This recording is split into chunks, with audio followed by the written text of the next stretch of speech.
Olá, estou começando hoje essa gravação, uma segunda aulinha sobre humor e análise do discurso.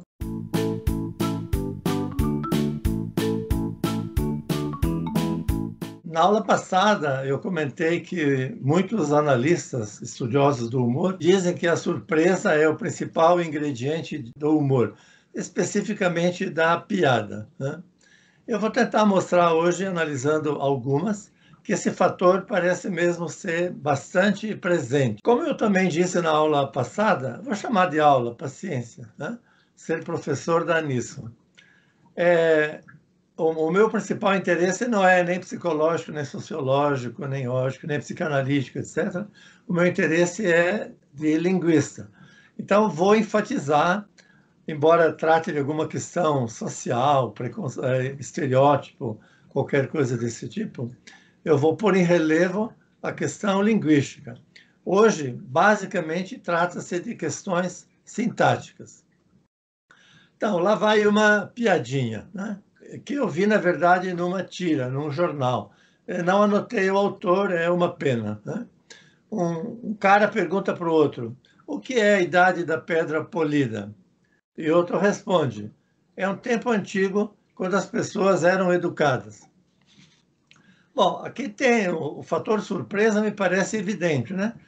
Digamos, todo mundo esperaria que a resposta a uma pergunta, o que é a idade da pedra polida, fosse um tempo muito antigo, quando as técnicas que os humanos dominavam eram precárias. O máximo que eles conseguiam era polir uma pedra para fazer alguma coisa como um machado, uma faca, qualquer coisa desse tipo, é, que já era um processo tecnologicamente mais desenvolvido do que simplesmente lascar a pedra, que era então o período da pedra lascada. Mas a resposta é completamente inesperada para um leitor. Não pense na personagem que fez a pergunta, pense no leitor da tira. O leitor da tira sabe o que é a idade da pedra polida. Ele fica talvez curioso para saber como essa pergunta foi respondida. E a resposta o surpreende, porque ela é um tempo antigo, que é um sinônimo, digamos, de idade da pedra, quando as pessoas eram educadas. Então, em vez de ser uma idade da pedra polida, é uma idade da pedra quando as pessoas eram educadas. Aqui existem dois fenômenos interessantes. Se você separar a idade da pedra polida de duas maneiras, com colchetes e parênteses, você vai ter, numa primeira ocorrência, idade qualificada, né, um adjunto da pedra polida. E na outra, que é a resposta do fulano, idade da pedra polida. Então, idade da pedra polida, essa totalidade, é uma era antiga com a presença dessa tecnologia. Idade da pedra significa só tempo antigo. E polida agora significa, não é mais um adjetivo de pedra, um qualificador de pedra, mas junto com pedra mas é um qualificador de idade da pedra. Isso é um tempo antigo com pessoas educadas. Percebam que a palavra polida muda um pouquinho de sentido. Não sei se é uma metáfora, talvez seja, né? Uma pedra polida é uma pedra da qual foram tiradas as arestas. Uma pessoa polida é uma pessoa fina, digamos assim, que não tem casca grossa. Também é uma pessoa de quem foram tiradas, digamos assim, as arestas, né? Então, a resposta é surpreendente. Ela é, digamos assim, aritmeticamente surpreendente, porque vem de idade da pedra polida, eu tenho idade da pedra polida, com polida mudando um pouco de sentido, né? Alguns dizem, né, que essa surpresa decorre de você passar de um mundo para outro, né? Você está no mundo da história e passa para o mundo, digamos, da educação, do comentário crítico a respeito de como a polidez é hoje. Se alguém diz um tempo antigo, quando as pessoas eram educadas, dá a entender, talvez, acho que sim, que hoje as pessoas não são polidas, isto é, não são educadas. Uma outra piada que tem a ver com o mesmo fator, digamos assim, talvez a gente possa encontrar uma pequena crítica social, como nesse caso, né? As pessoas não são mais educadas como já foram, mas essa aqui eu acho que ela é menos visível. Aqui é mesmo mais um jogo sintático. Então, alguém diz, digamos, para o amigo, né, o que eu mais gosto de fazer é tocar a campainha para chamar o mordomo. E o cara espantado pergunta, mas você tem mordomo? E outro responde, não, mas tenho a campainha. Vejam, por que essa história é surpreendente? Porque, à primeira vista, os psicolinguistas dirão se isso é verdade mesmo, né? Quando você fala em campainha para chamar o mordomo, a pessoa entende que para chamar o mordomo é uma finalidade, a finalidade de tocar a campainha. Mas o fulano diz que não tem mordomo, mas tem a campainha. E aqui a função para chamar mordomo muda de papel sintático. Tocar a campainha para chamar mordomo é, digamos, uma oração subordinada final, para ficar na gramática tradicional. Mas quando você diz, mas eu tenho a campainha, fica claro que é um tipo de campainha, a campainha de chamar mordomo. O cara tem uma campainha de chamar mordomo, ele pode brincar de tocar essa campainha, o mordomo nunca vem porque ele não tem mordomo, mas ele tem uma campainha. Então, duas estruturas sintáticas. No caso, para chamar o mordomo é uma oração final, toco a campainha com uma finalidade, chamar o mordomo, e no outro caso eu tenho a campainha. Então, eu tenho um tipo de campainha, é uma campainha para chamar o mordomo. Dentre as muitas campainhas que existem no mundo, uma é para chamar mordomo, né? Então, de novo, é uma estrutura sintática. Não sei se aqui a gente poderia falar, acho que não, acho que seria uma super interpretação. Falar de alguém que tenta esnobar, mas não consegue, o que é um nobre decadente, um rico decadente. Por isso o fulano acha estranho, mas talvez não muito, que ele tenha um mordomo. Pelo menos ele fala em mordomo, né? Acho que não, acho que esse aqui é um xiste daqueles que o Freud diria que é um xiste inocente. Não critica propriamente ninguém, nem um tipo de vida social, nem grupo de pessoas, é simplesmente um jogo sintático. Rimos da esperteza do fulano que organizou essa piada, que armou essa piada, que se deu conta de que para chamar mordomo pode ser uma oração final ou pode ser um qualificador de um tipo de objeto, né? A piada seguinte também é sintática, mas por uma razão diferente. Não são propriamente duas estruturas. Então, a historinha é a seguinte. Quando eu li pela primeira vez, a história era a esposa pede para o marido ir para o armazém fazer uma pequena compra. Então, ela diz o seguinte, vá ao armazém buscar 5 ovos. Se tiver pão, traga 6. Quando você conta essa piada, você pode inventar uma estrutura, né? Dizer, uma vez um casal que se dava bem, mas o marido não fazia nada em casa, você pode inventar. Mas para a piada mesmo, o que interessa é isso aqui. Vá ao armazém buscar 5 ovos. Se tiver pão, traga 6. O sujeito volta um pouco depois, põe 6 ovos na mesa, 6 ovos na mesa, e diz, tinha pão. Qual é a surpresa aqui? Eu acho, né, que é a seguinte. E vá ao armazém buscar 5 ovos. Se tiver pão, traga 6. Significa, se tiver pão, traga 6 pães. Se tiver pão, traga 6 pães. Mas como a esposa tinha pedido para ele buscar 5 ovos, se tiver pão, traga 6, né? Esses 6 joga com aqueles 5. Então ele entendeu, né? Suponhamos que isso acontecesse, né?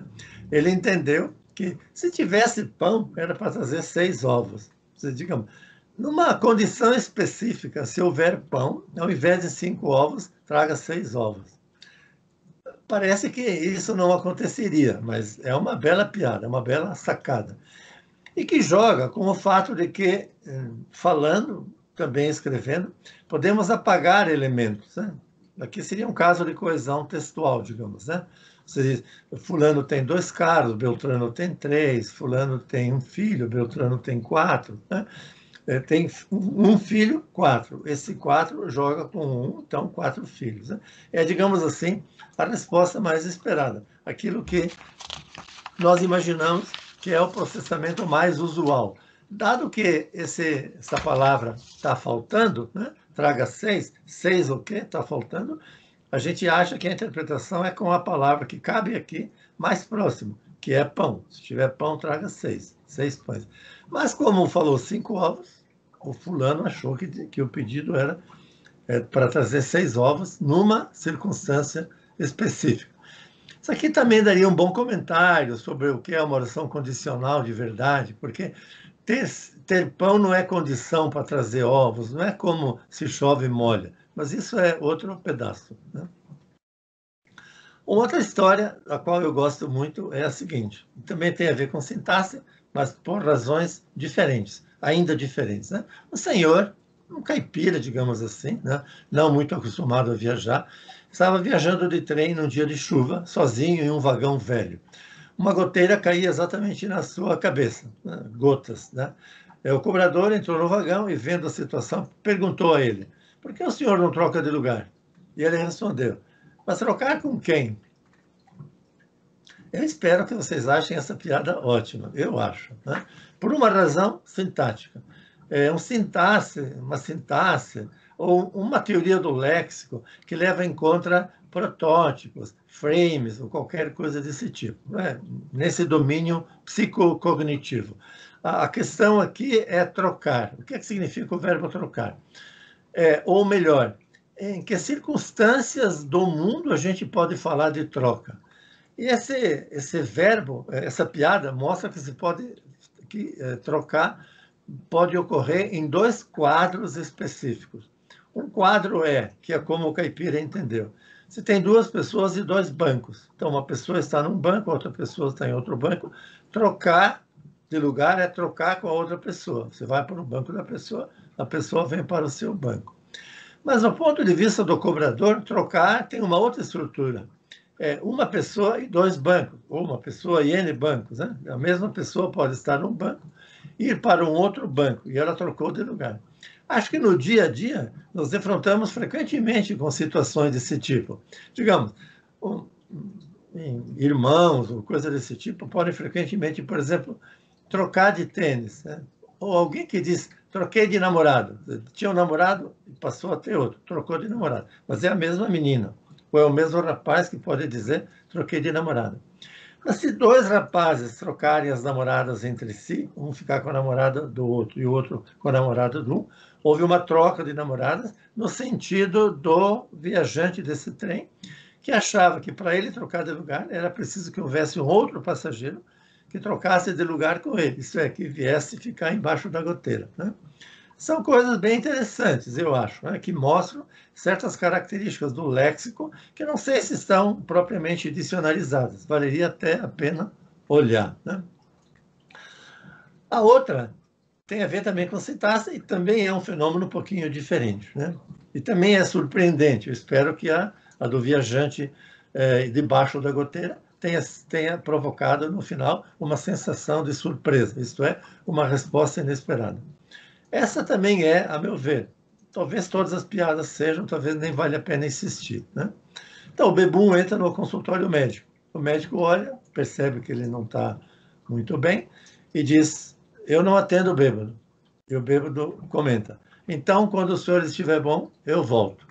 O que é que tem aqui de meio segredo, né? Digamos, acho que seriam questões de sintaxe nas provas objetivas até mais interessantes do que as que estão por aí normalmente, que são pelo menos chatas, né? Quando o médico diz eu não atendo bêbado, provavelmente, não sei se ele quer dizer, esqueçamos o que ele quer. Provavelmente nós interpretamos isso da seguinte maneira: eu não atendo bêbados, né? Eu não atendo bêbados. Dito no singular, bêbado pega uma classe, isso é, os que são bêbados, né? Ou os que bebem, os que são bêbados, né? Eu não atendo bêbado. Significa que eu não atendo pessoas bêbadas. Bêbado que é o objeto direto do verbo atender. Mas o bêbado entende, ou faz de conta que entende de uma outra maneira, que o médico está bêbado, né? Então, por isso ele diz, quando o senhor estiver bom, eu volto. E aqui nós teríamos não um objeto direto de atender, mas um predicativo do sujeito, né? Eu, bêbado, não atendo. Eu, estando bêbado, não atendo. É uma paráfrase. Eu, quando estou bêbado, não atendo. Acho que é uma piada surpreendente e que joga com uma diferença de 2 estruturas sintáticas na sua superfície, né? São 2 sintaxes, 2 funções de bêbado, coisas que a gente aprende na escola e que eu defendo que sejam ensinadas ou postas em discussão através de uma piada. Acho que todo mundo perceberia que bêbado tem duas funções diferentes. Como eu disse, estou interessado em questões linguísticas.